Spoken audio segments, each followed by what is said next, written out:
Gurudev is Radhika Prayatmane, and this is Acharya Simha. Yeah, Different features.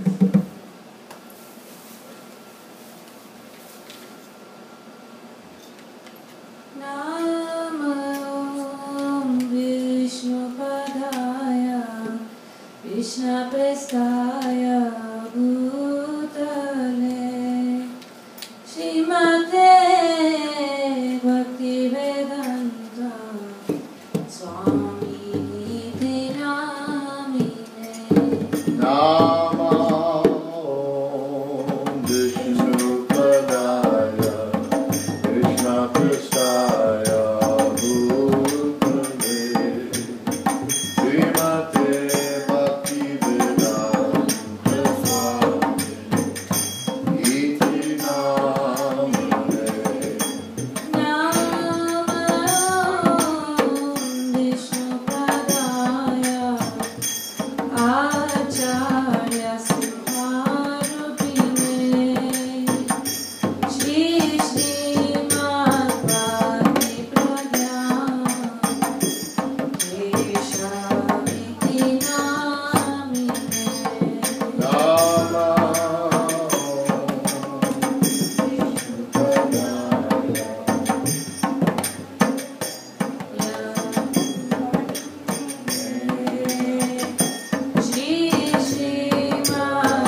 Sri Radha Krishna Radha Govinda ki Jai Premanande.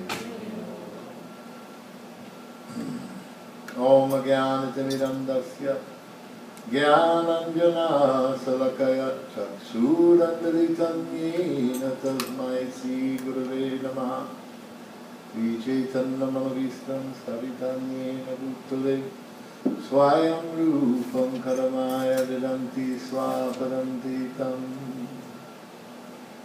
First of all, I offer my most humble obeisances at the lotus feet of my Diksha and Shiksha Guru, Nityalila Pravishta Om Vishnupad Asatara Satasi Sima Srila A.C. Bhaktivedanta Swami Prabhupada. Then I offer my most humble obeisances unto the lotus feet of my Shiksha and Sannyas Guru, Nityalila Pravishta Om Vishnupad Asatara Satasi Sima Srila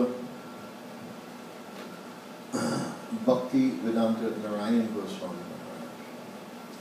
I offer my humble obeisances at the lotus feet of the Sri Rupanuga Guru Varga, Srila Bhakti Pragyan Keshav Goswami Maharaj, Srila Bhakti Siddhanta Saraswati Goswami Thakur, and Srila Bhakti Vinod Thakur. And I offer my humble obeisances unto all the Vaishnavas and Vaishnavis who are present here today. So, we spoke about Advaigyan Paratattva on Sunday. Remember? You remember Advaigyan Paratattva? What is the meaning of Advaigyan Paratattva?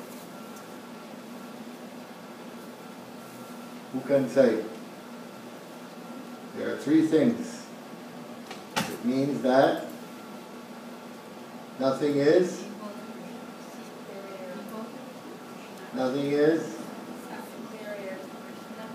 What's the first thing? Huh? Yes, nothing is separate from Krishna. Then nothing is equal and nothing is superior. Yes, this three things. This is the succinct meaning of Advaigyan Paratattva. Okay. Then we spoke Guru Tattva on Monday night, and last night also Maharaj very nicely he discussed the same verse, a little bit different perspective, Satam Prasangam,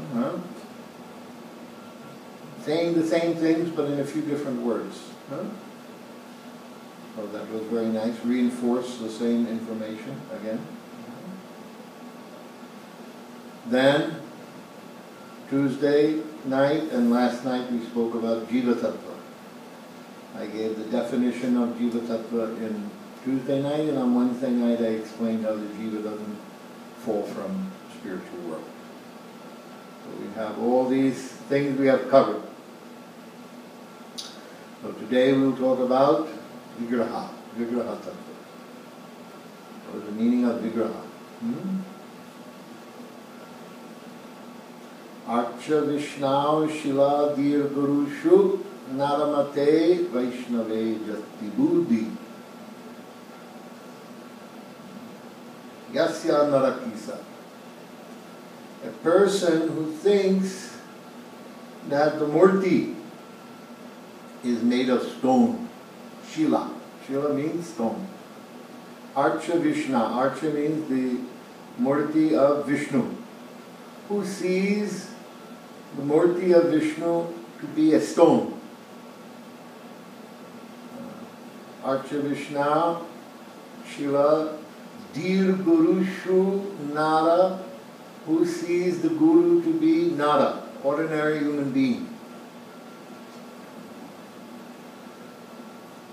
Naramati Vaishnave Jati Buddhi, who sees the Vaishnava to be in a particular jat.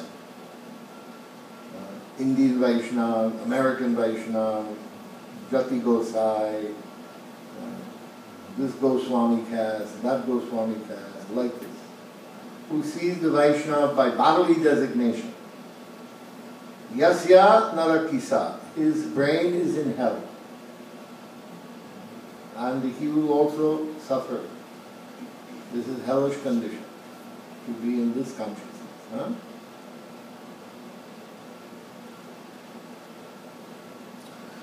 So, now we want to talk about how we can understand that this Murti is actually Krishna. Not different from Krishna. So remember, when we talked about the Jiva tattva,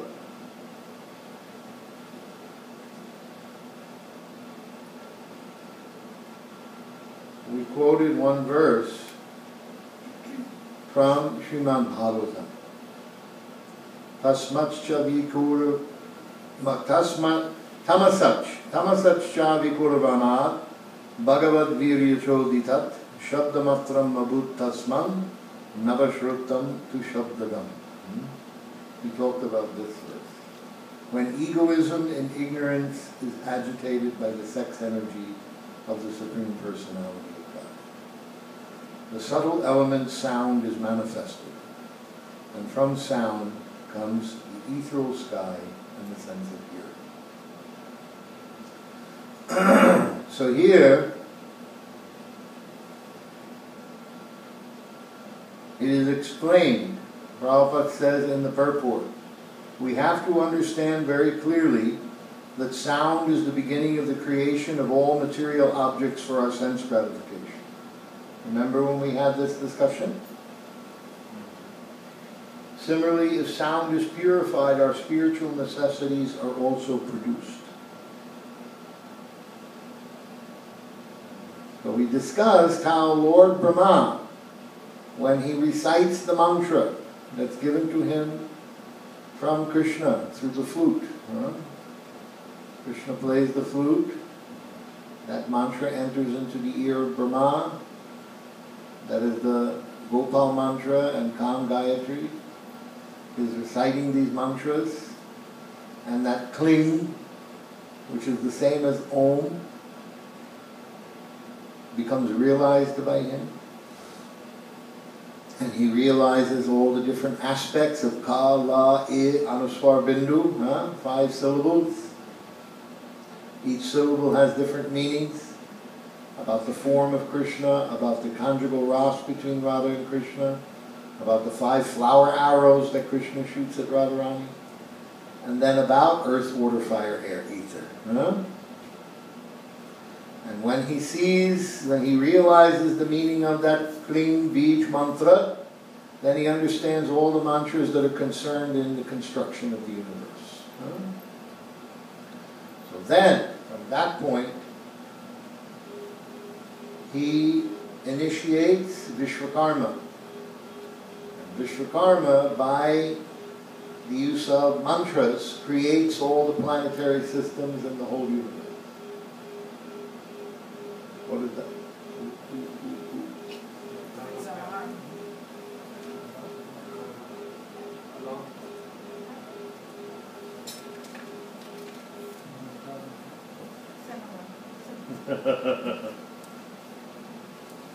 So, now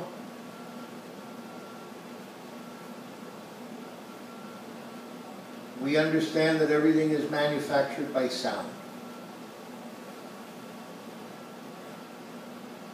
What is manufactured by sound? He takes the pradhan, which has evolved into different elements, earth, water, fire, air, and ether. And then by mantra, he manipulates those elements into forms. Okay? The elements themselves manifest from what? Shabdajoditat, subtle sound, which is explained in this verse here. Shabdamatram, subtle element of sound, which we discussed as the subtle vibrations in the subtle body. Remember?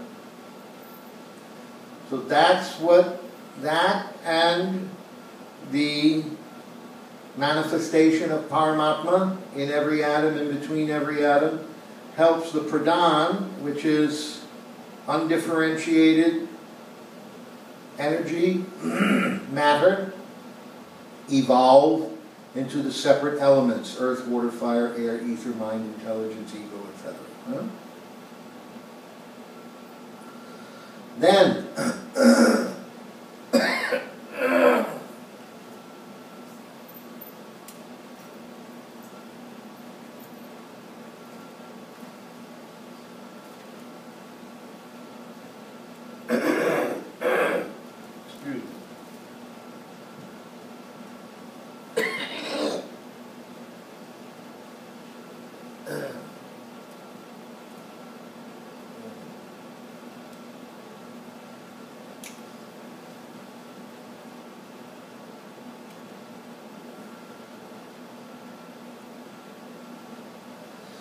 so then,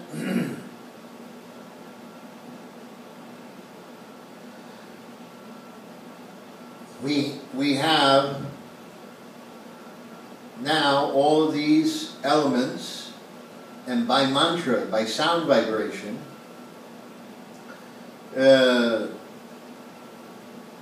Vishvakarma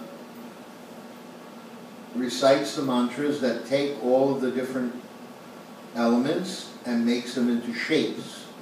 And the presence of Paramatma within every atom and in between every atom helps to hold the various shapes of the jad, or inert matter. What is the pradhan resting on? What is the pradhan in truth? It's the shadow of Ramadevi. And it's resting on the Brahman. Therefore, it's actually Brahman. But in a shadow, the shadow is covering that Brahman, so it can't be seen. Actually, the real material is Brahman. Prabhupada talks about this in the Gita.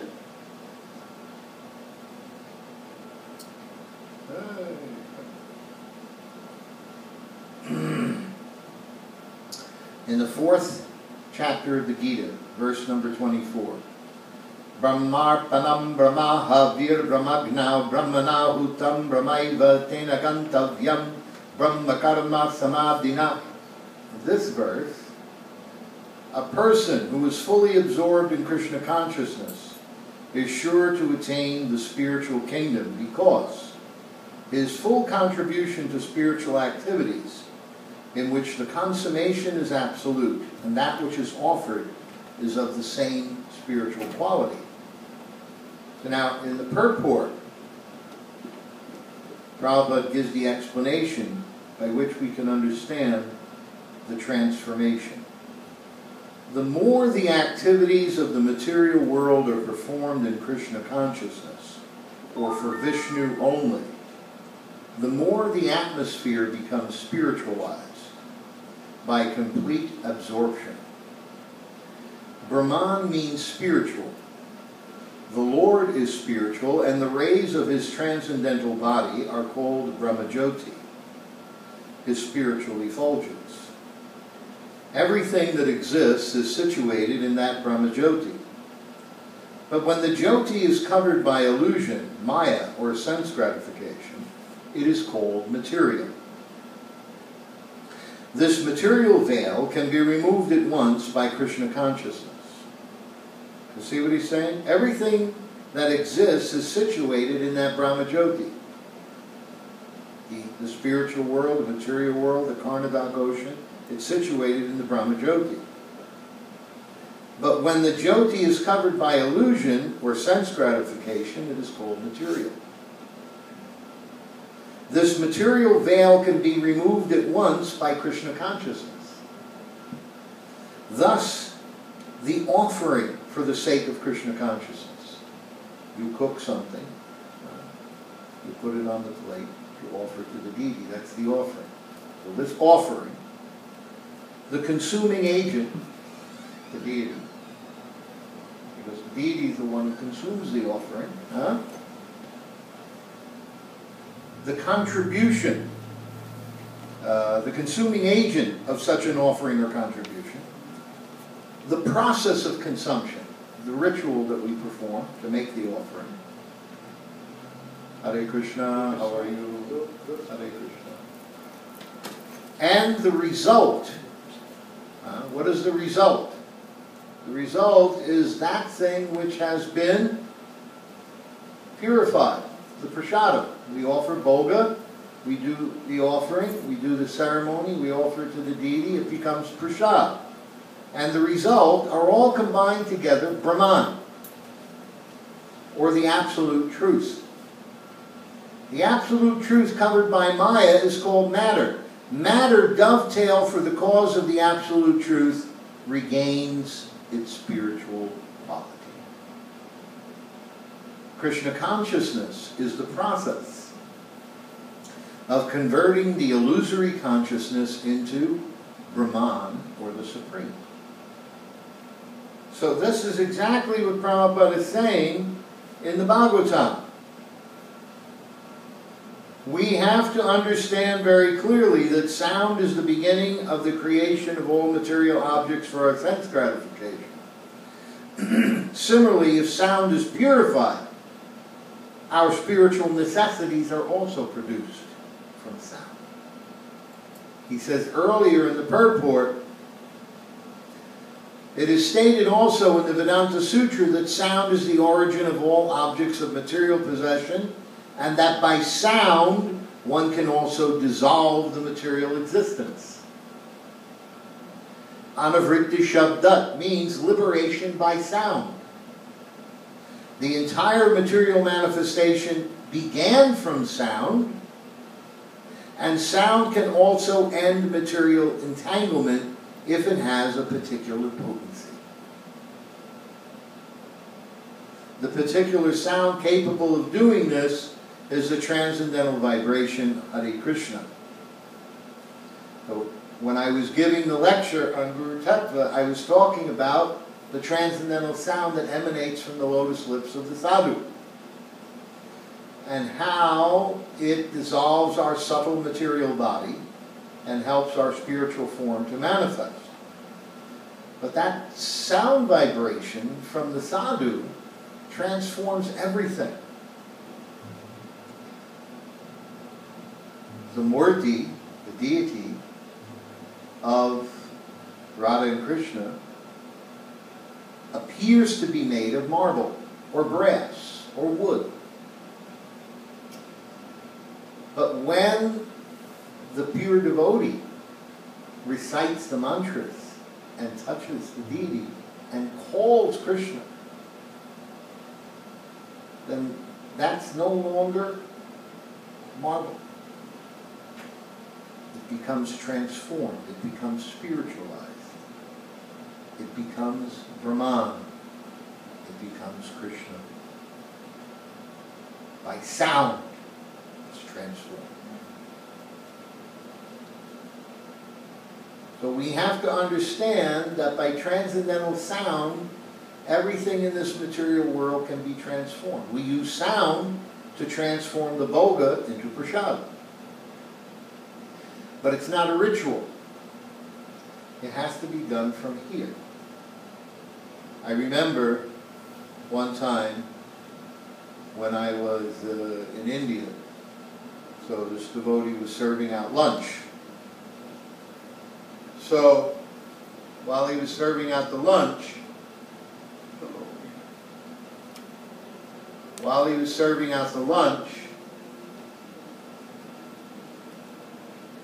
it was khichdi, and the khichdi, it was burned. So when I tasted it, I mean, it was like eating charcoal. So, I left it in the plate, and I ate the chapatis and the sabji. So then the devotee comes around to serve seconds. You want more khichdi, Prabhu? No, I don't want any more khichdi. Why? Why aren't you eating your khichdi? I said, well, it's burned. It's prasadam. I said, oh really? You think because you just put it on the altar and said prayers, you did a ritual, therefore it's prasadam? Prasadam means that food which was accepted by the Lord as an offering. You offer him something burned. Do you think he eats it? Bhakti is the tendency to give pleasure to Krishna. Is it Krishna's pleasure to eat burned food? Unless you happen to have that level of love. If you're on that level of love, you can offer anything to Krishna. He'll eat it. Sanatana Goswami offered dry chapati. No ghee, no salt. Krishna ate. Also, we know the story. Sanatana Goswami once, he saw that lady. She was cooking for the deities next door. She was brushing her teeth. She was in her sari. She had slept in the clothes all night. She woke up.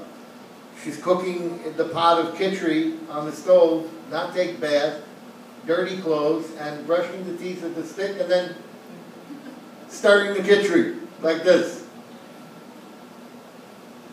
And the two children, Ma, Ma, Ma. Okay, I'm coming. Here. But Sanatana Goswami corrected her. You can't do this. This is not offering. You can't offer this to the deity like. And then he came the next day. He saw she had clean sari. She had spoon, cooking properly, but late. The children are screaming and screaming.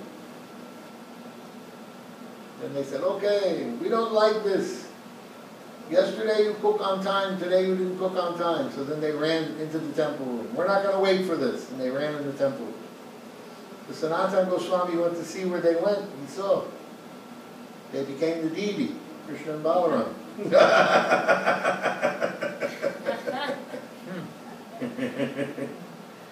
Then he understand, oh, okay. This lady is Rag Bhakta, very high platform. Like Mother Yasoda, so she's starting with the stick, okay for her to start with the stick. You cannot imitate that. But, as a general rule, for persons like us in Vaidhi Bhakti, we should offer proper. Everything should be clean. It should be cooked, prepared with love and devotion, and offered nicely with the proper mantras, felt with love. So, by sound, everything is transformed. And therefore, the deity becomes Krishna. The marble, now in this form, is Krishna. Before it was marble, now it's Krishna. Non-different from Krishna. We hear so many stories about, like I just told you, how those deities were eating from this lady. And also the story of Shakshi Gopal, where the deity is talking with the Brahmin, and he walks from Vrindavan all the way to near Jagannath Puri. And the story of the deity of Madan Mohan talking with Sanatana Goswami. And the story of, there's one story, it's very cute. In South India, there's this one Guru Vairappa, a temple in Kerala. So in that temple, the head pujari, he had to go for some important seva. So his son was about 8, 9, something like that, 10 years old. So he told, okay, today I have taught you everything. So today you will do the offering. So he goes in, he puts the plate, he says all the mantras, and then he's sitting there. So he's sitting there. Then he starts crying. What have I done wrong? He's talking with the Thakurji. What did I do wrong? Did I say something wrong? Did the cook do something wrong? Why you are not eating? in his innocence, Krishna said, my father told me to make the offering, you will eat, but you are not eating. I have done something wrong. So then Krishna saw, this boy is pure. So then he came down from the altar and he ate everything in the plate. Then at the end he took something and he put the prasad in his mouth. He said, here, this is for you, prasad. So a little bit, something was smeared on the lips, okay? So then the deity went back on the altar, sat down and stood up on the altar. Then he took the plates out. Meanwhile, the pujaris, they're waiting for more than 1 hour. Usually it doesn't take so long, so they're standing there, all the other pujaris. And he comes out with the plates with his smile, with this smear on the face. He said, what did you do? He said, Krishna ate everything. No, you didn't. Krishna, you eat everything.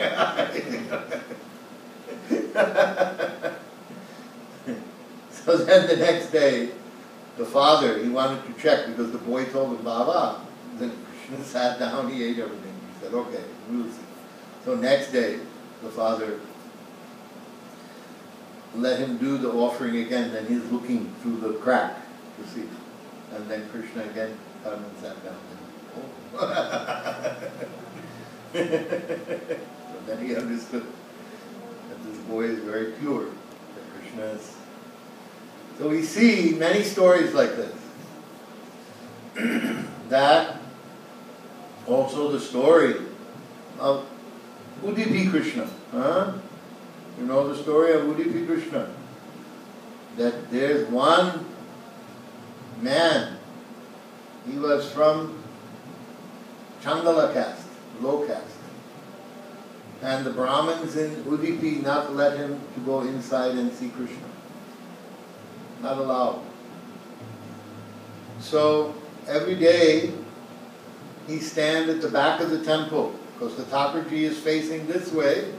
So he stands behind the Thakurji outside crying and praying. They don't let me come and see you.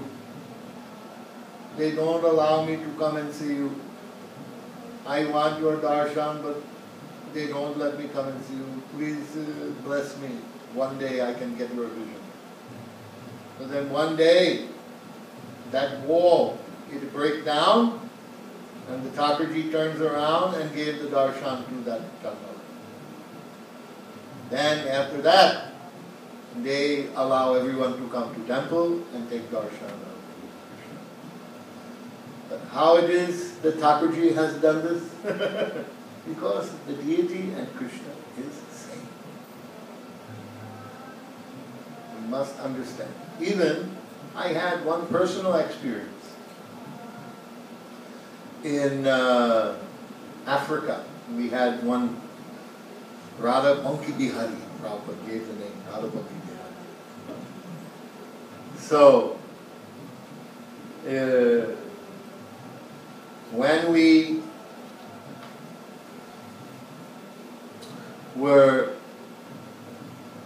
before we came to India, we had, installed the murtis. Then before we came to India, we did measurements. So we had very clear conception. Here, the waist is here. We put the tape measure and the chest tape measure and everything, arms, all, so that we could get outfits made. So then we had outfits made. Then we take the outfits, we bring them to Africa again, and we put them on the deities.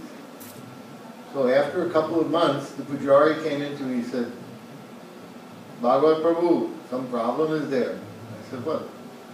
The outfit is not fitting anymore. What do you mean the outfit is not fitting? Because in Africa, everything was very opulent. We used to cook many opulent offerings, lots of ghee, everything. Kenya was very wealthy, opulent place, so we had so much. So then I went inside, he showed me. He said, remember, we took the tape measure, and we said between this place and this place, this is the waist. I said, yeah. He said, look, it is half an inch bigger. He measured it, he showed it. It's half an inch bigger. So the deity at waist had grown from eating the prasad, so the outfit was not fitting properly anymore. So,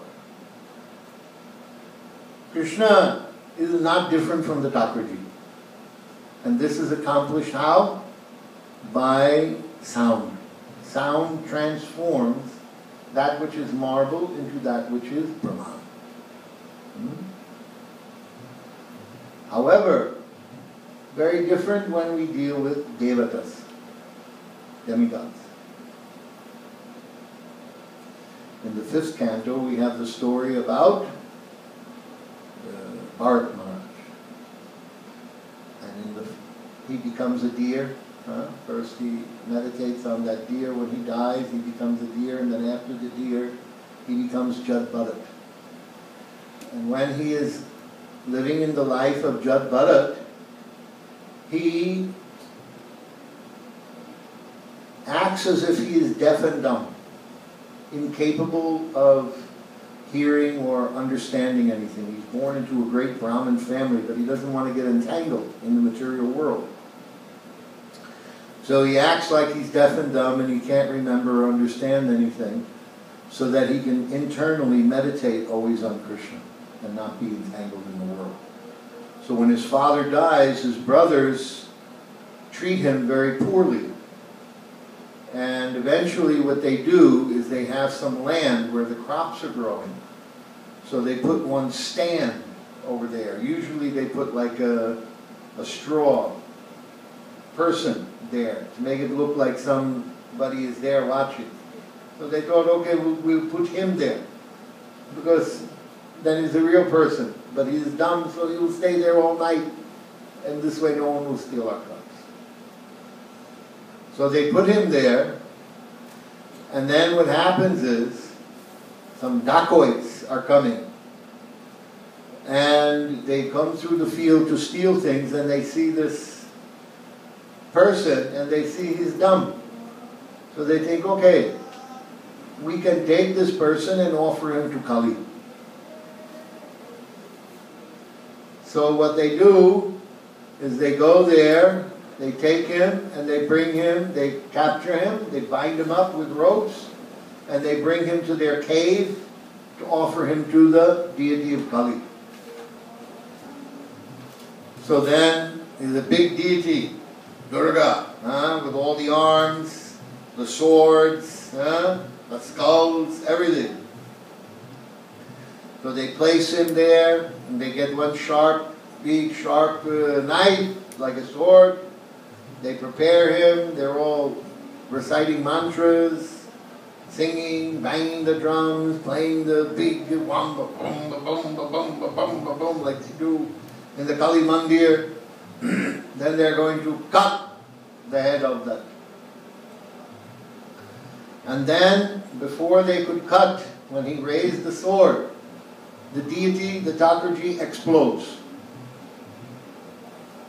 And then Durga manifests. Actual Durga manifests. Then she kills all the dacoits. She came, she brought her dakinis with her, and they were all naked and full of skulls and blood, and they took all the dacoits and cut off their heads and drank the blood.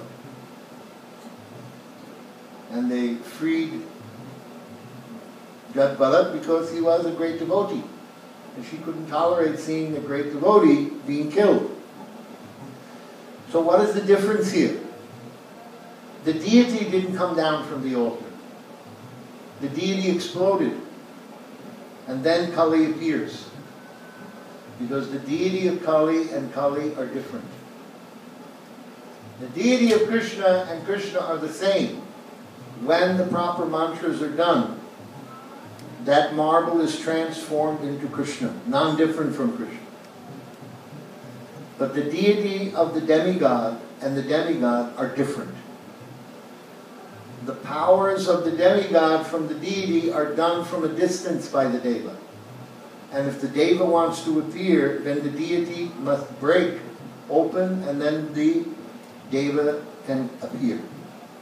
This is what happened in the Leela with Durga.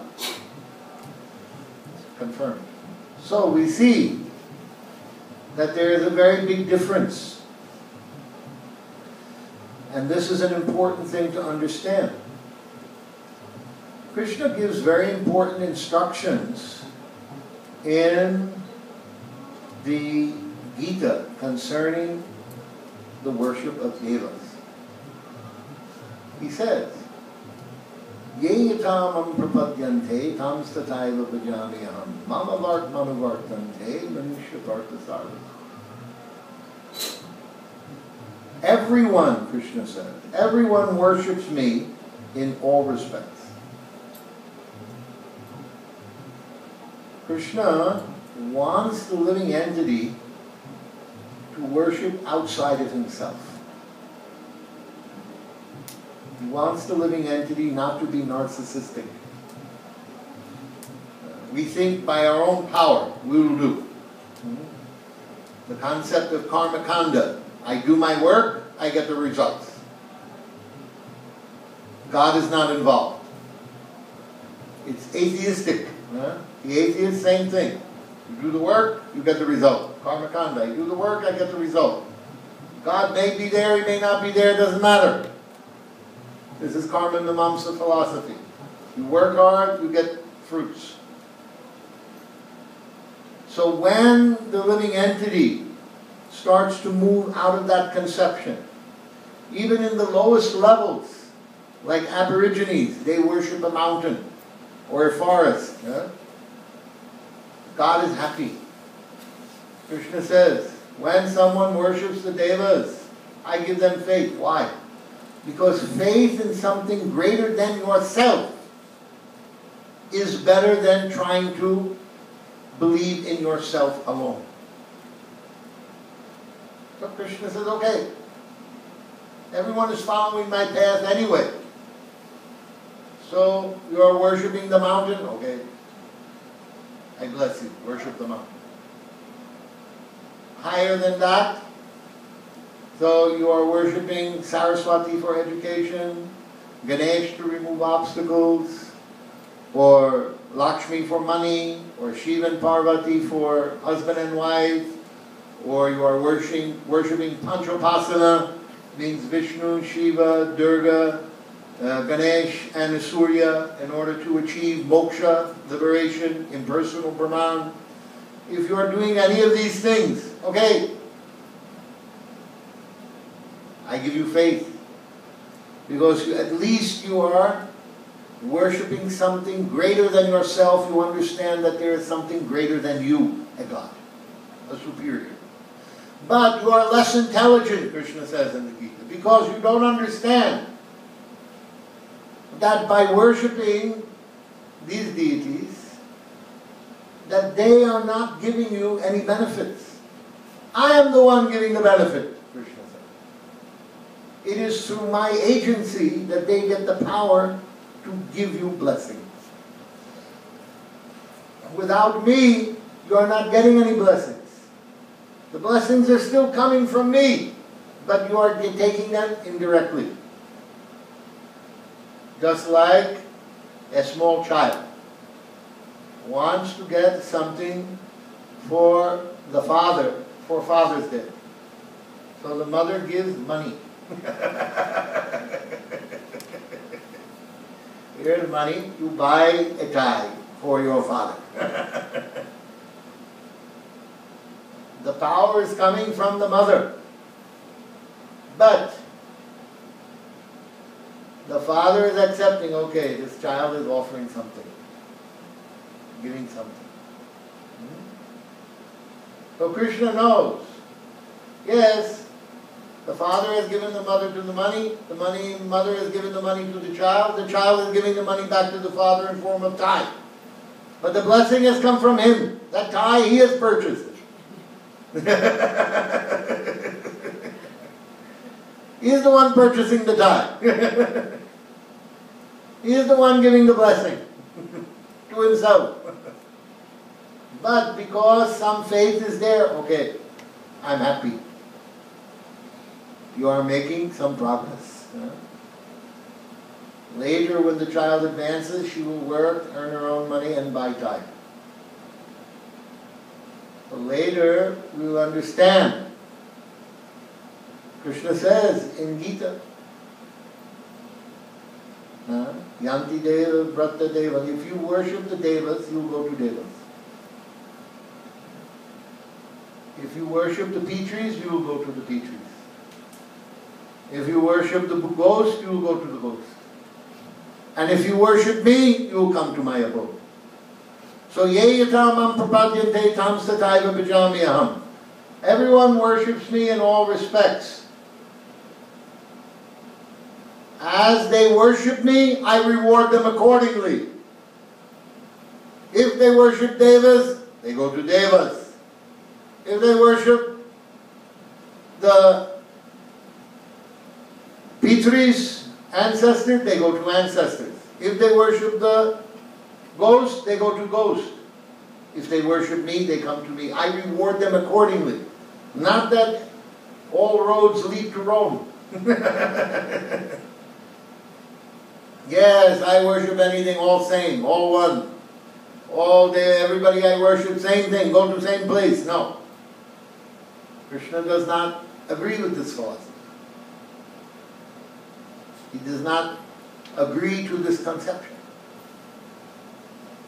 So here we see very concrete evidence from 5th canto of Bhagavatam and from Bhagavad Gita that the worship of devas and the worship of the murtis of the devas very different from the worship of Krishna. The Vigraha of Krishna is Krishna. He is non-different from Krishna.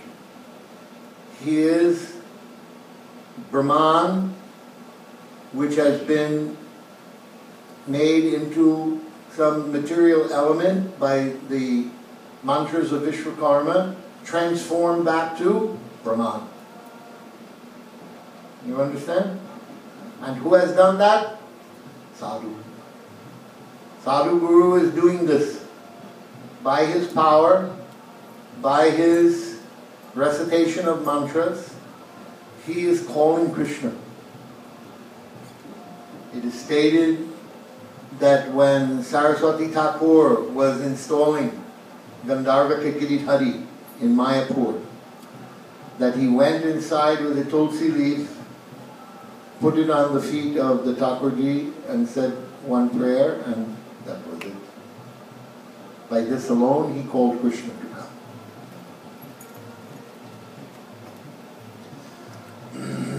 And it is not that Krishna is inside the Murti. Krishna is the Murti. The Murti and Krishna are non-different. We don't see that there is any difference between Krishna and the Murti. So this is very important. All these conceptions should be clearly understood about Vigraha. Therefore, when we're standing in the presence of Vigraha, we're standing in the presence of the Supreme Personality of Godhead, Krishna. And we have to act accordingly. So this is very important. But that happens when the mantra, and this is important, because Prabhupada is saying in the purport,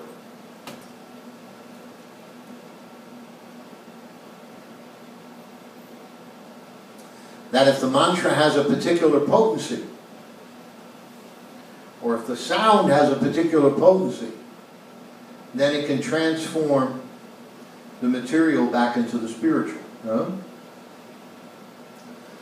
So, he says in the purport, in this regard, the Hare Krishna mantra has potency. However, in the 4th canto, he makes a very important point, that the Hare Krishna Maha Mantra is potent, always.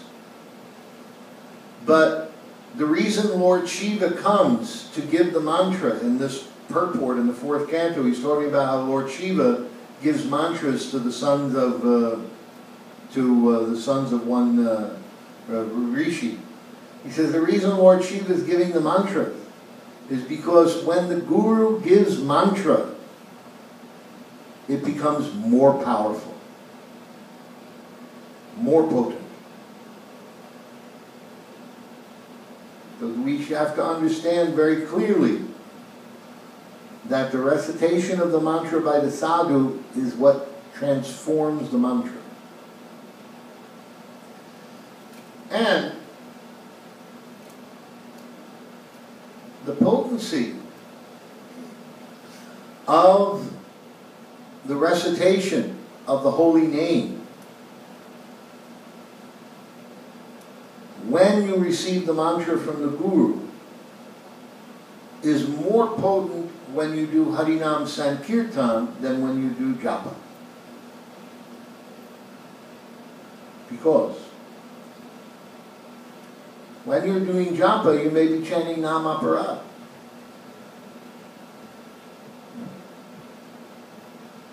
You know, when the devotees who were with the disciples of Prabhupada, were with Prabhupada in Vrindavan one time at Radha Damodar temple. So, at that time, Prabhupada told them, this is where I prepared to preach in the West. So then one of the devotees asked, so how should we prepare? Prabhupada said, you don't have to prepare. I am empowering you. Very important. You don't have to prepare. I am empowering you. Very clearly, he is making the point that when we do service on his behalf, we're empowered. How does that work? Shamarani asked Gurudev one time, you're telling us to go on Harinam Sankirtan. What is the use of our Harinam Sankirtan? We're all chanting Namaparat. Gurudev said no. When you go out and do Harinam Sankirtan, the Yuga Dharma, on the order of Sadhu, Prabhupada and Gurudev, then it carries the potency of the Sadhu. Therefore, you get more benefit when you chant Harinam Sankirtan, because it is Gurudev and Prabhupada chanting. You understand? It is their potency, it is present in the mantra when we recite it. Therefore, pure, Shuddhanam.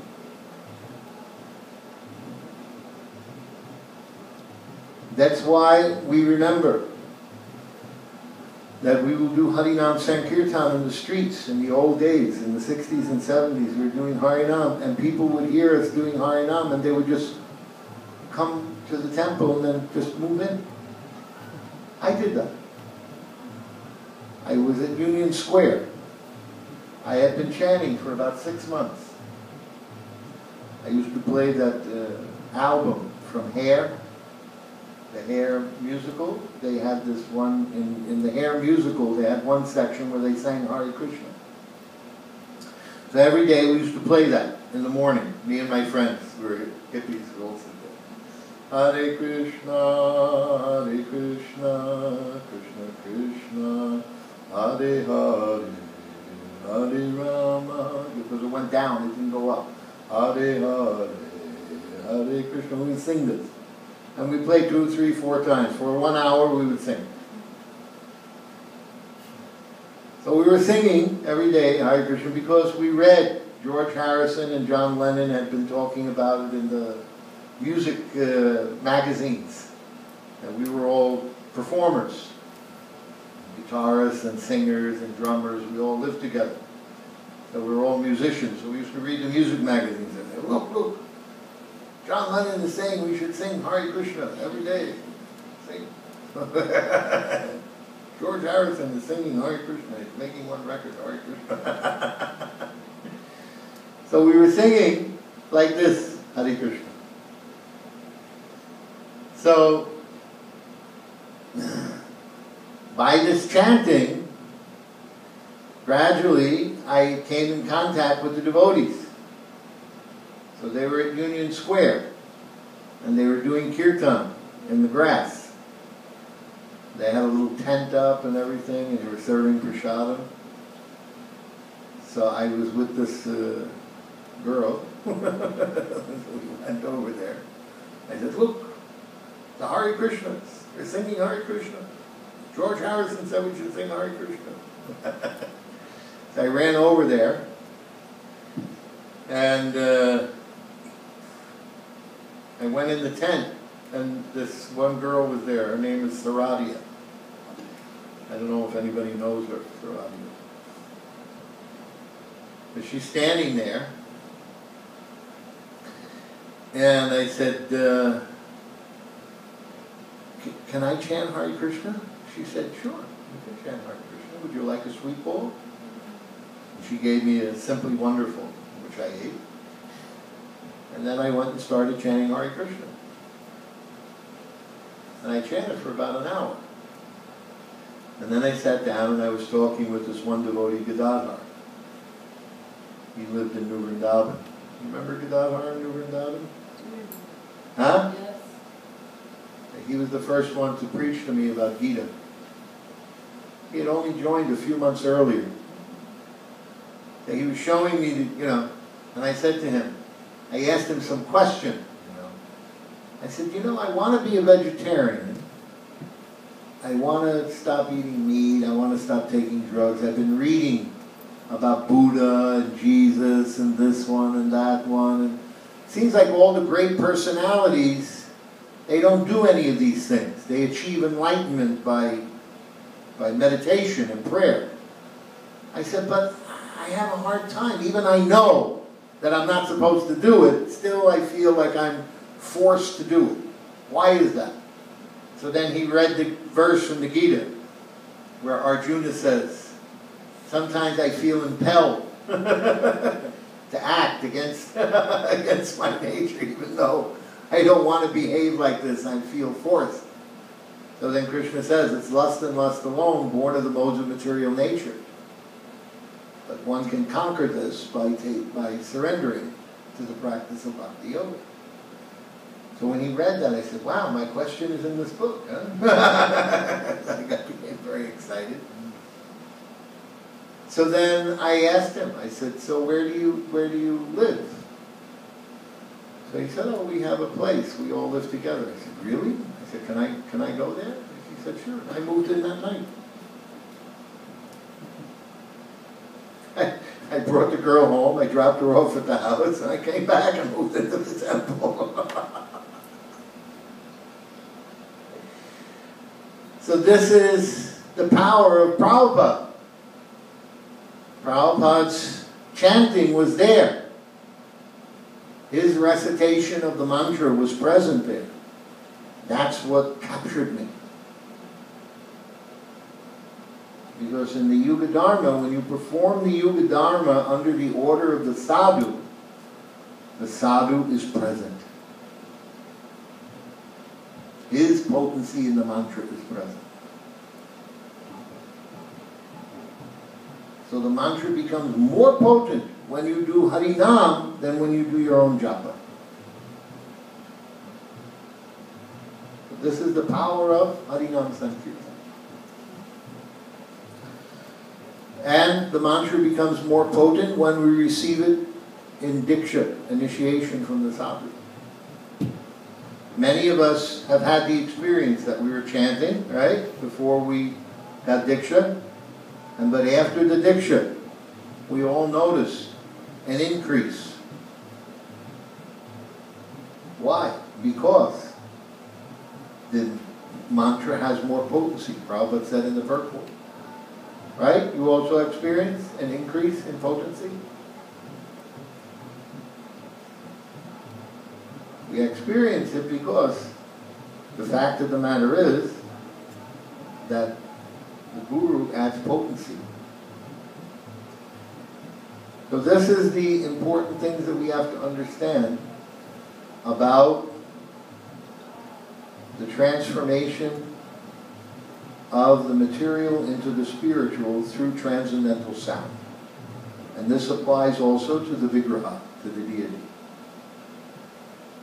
Therefore, it can be changed. That which is marble becomes Krishna. That which is brass becomes Gornita. That which is neem becomes Mahaprabhu. It becomes transformed. And that transformation is what makes the deity non-different from Krishna. The deity is Krishna. This is very important to understand.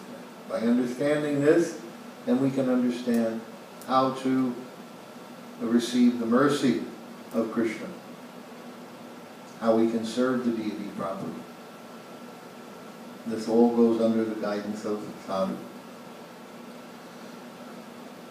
And this also helps us to understand why the murti of Radha and Krishna is not like a murti of a demigod. Very different.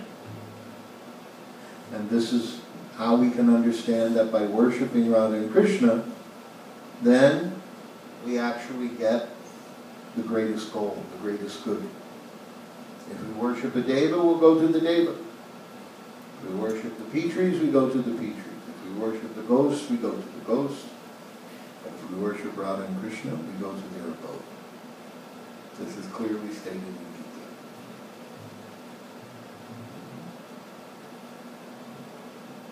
So, any questions anybody has? Huh? Where's your brother? In Houston? Yes, he lives in Houston. Yeah, right.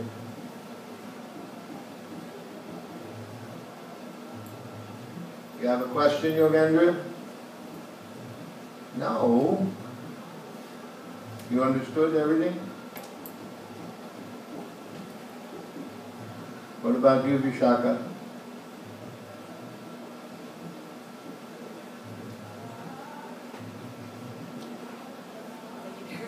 Later you'll ask me.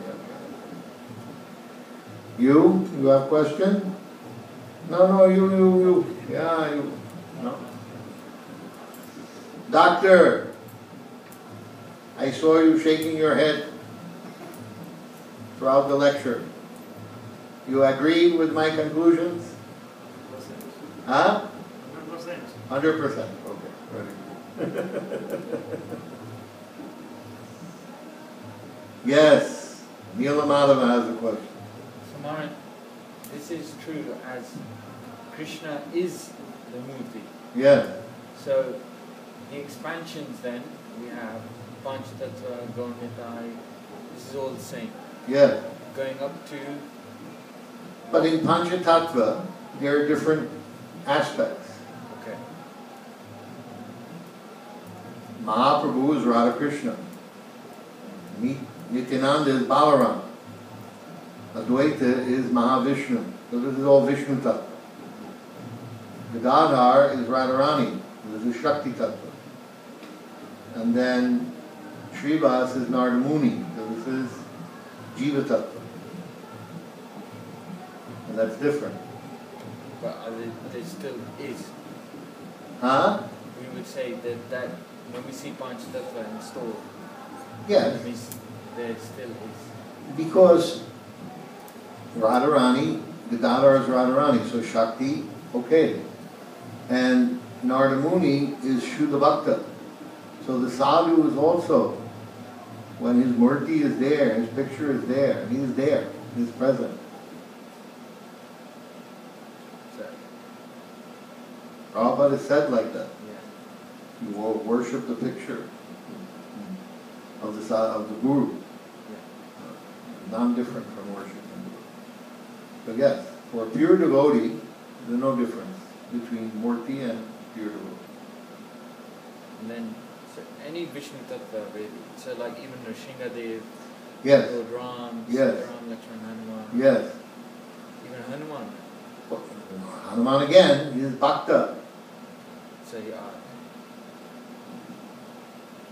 Like Narada Muni, like Srivas Thakur, Bhakta Vrinda. Guru Nara. We don't think of the Guru as Nara. It is not different from Krishna. Acharya Mangijaniyam Navamanyante Parichit. The Acharya is myself. He is my heart and I am his heart. We are one. If you think that the Acharya is not God himself, then you are in a very poor position. You understand? Acharya Mangijaniyam Navamanyeta Karichit Namarta Buddha Suyave Sarvadeva Maya Guru. You have a hellish intelligence if you think that the Guru is any less than God. He is God himself. Huh? Yes, Lalita. So how closely connected is the deity to the moods of the sadhu? You know, he's asking Krishna, please come Yeah. here. Does that mean that Krishna is coming there in the aspect in which he perceives him? Yes. This is correct. Why Bhakti Pragyan Keshav Goswami Maharaj always put white Krishna? Because he is seeing Radha Vinod Bihari. He is seeing that form of Krishna. You understand? So the mood of his seva, his bhav, is being manifest through the murtis which he is manifest. And Gurudev has continued in that mood. In the temples which he has built and established, same Radha Vinod Bihari mood is there. In some other temples, like recently in Houston, it is Black Krishna, Radha Govinda. And in Alatra also Radha Govinda. And Prabhupada established Radha Shyam Sundar. It is their particular mood.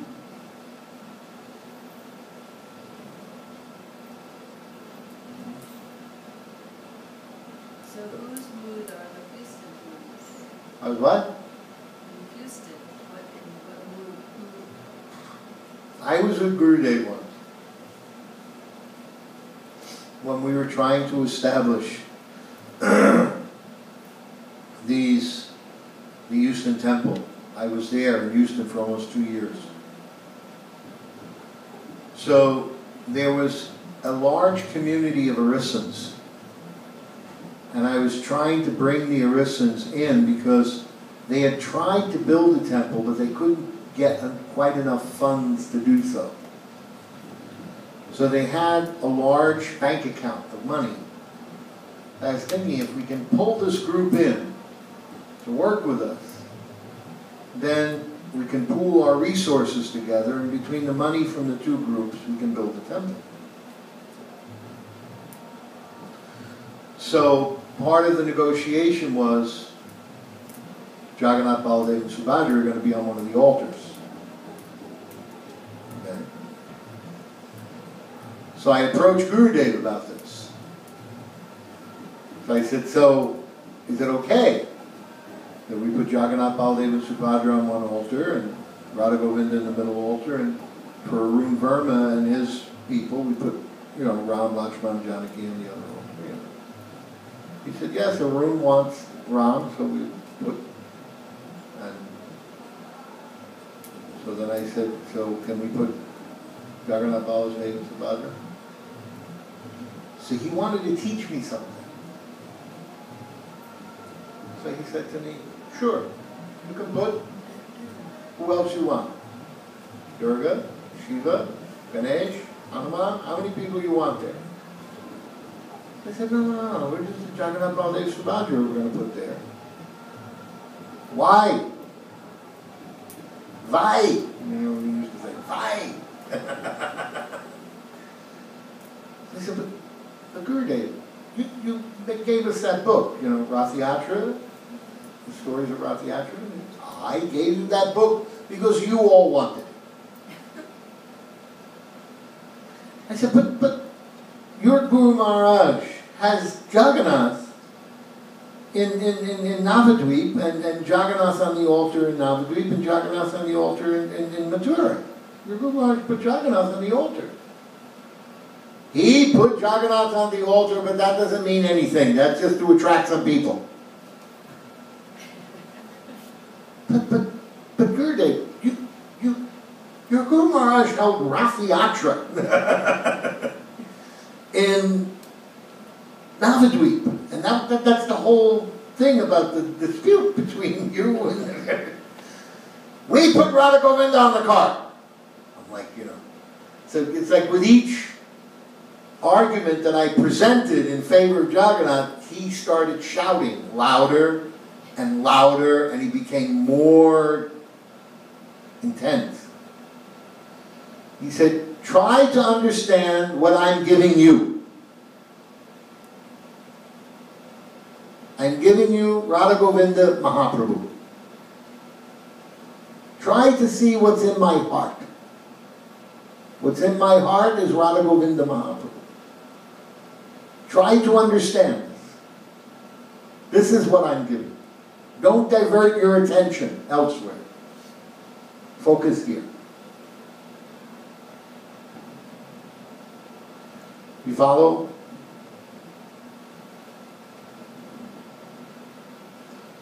So he was making a particular point that the more you progress, the more you narrow it down to your particular mood of bhakti. In the beginning, you know, Srila Bharti Maharaj was just explaining this to Shamarani, because Shamarani said, you know, Prabhupada told me I could put, when I asked him, he told me I could put peacock feathers on all the Vishnu tattva. I had it on the Sringadev, I had it on Gornichai, I had it on everybody when I made the paintings. But Gurudev told me only to put it on Krishna. So how am I supposed to reconcile this? So Bharti Maharaj, he said, when your Guru Maharaj came to America, he was trying to help you understand the vision that all these forms of Vishnu are Krishna. Therefore, he told you, put peacock feather everywhere. Because in this way, he was helping you to understand all these, they're all the same person. He was seeing Krishna in all of these forms. Jai, Gopal comes.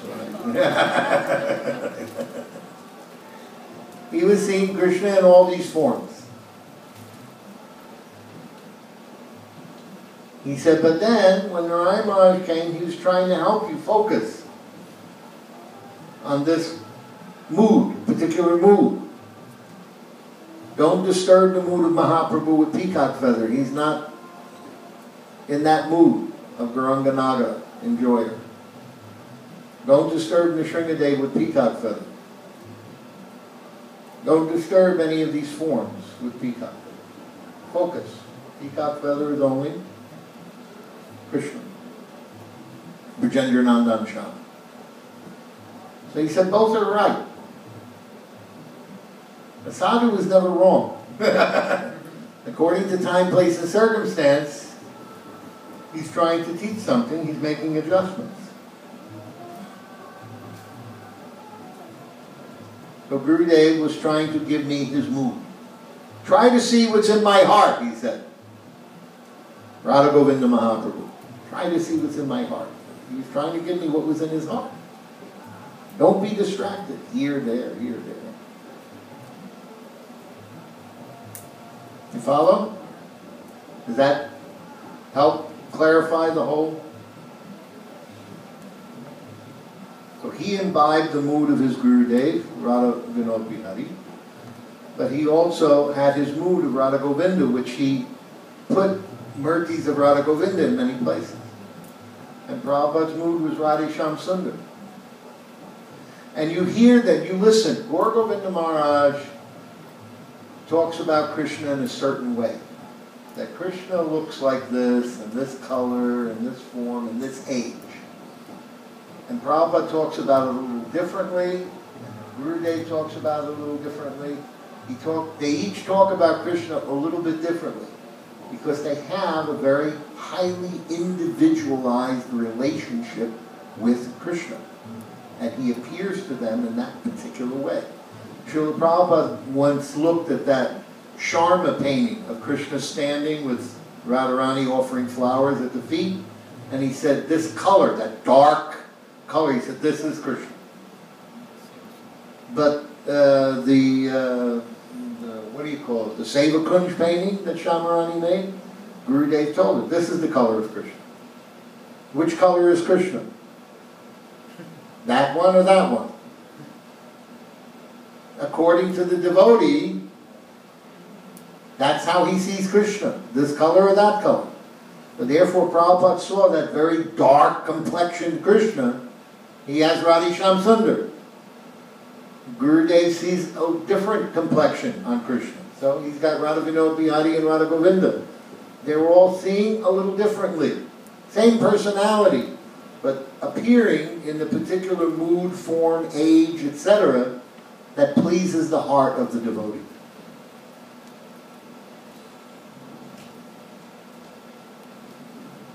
Make sense?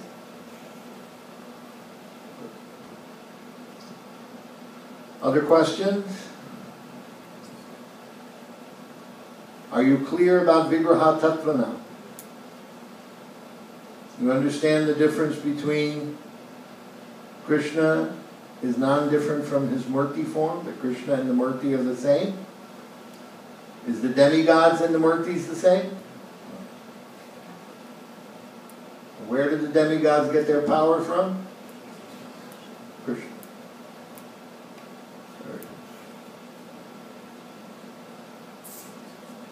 All right, so now it is 9 o'clock. We'll do some more here. Yes?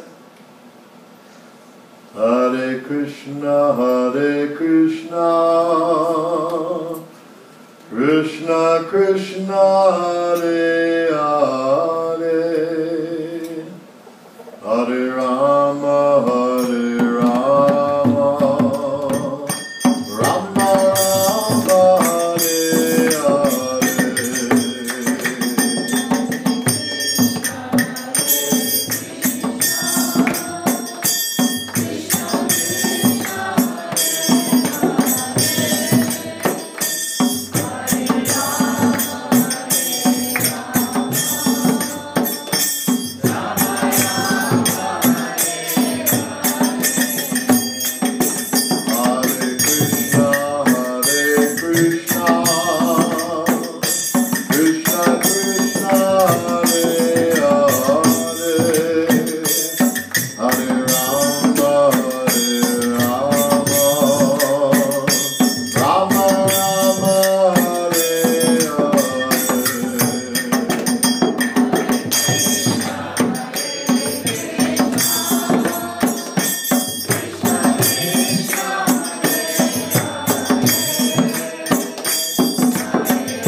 Okay, you understand now Vigraha tattva?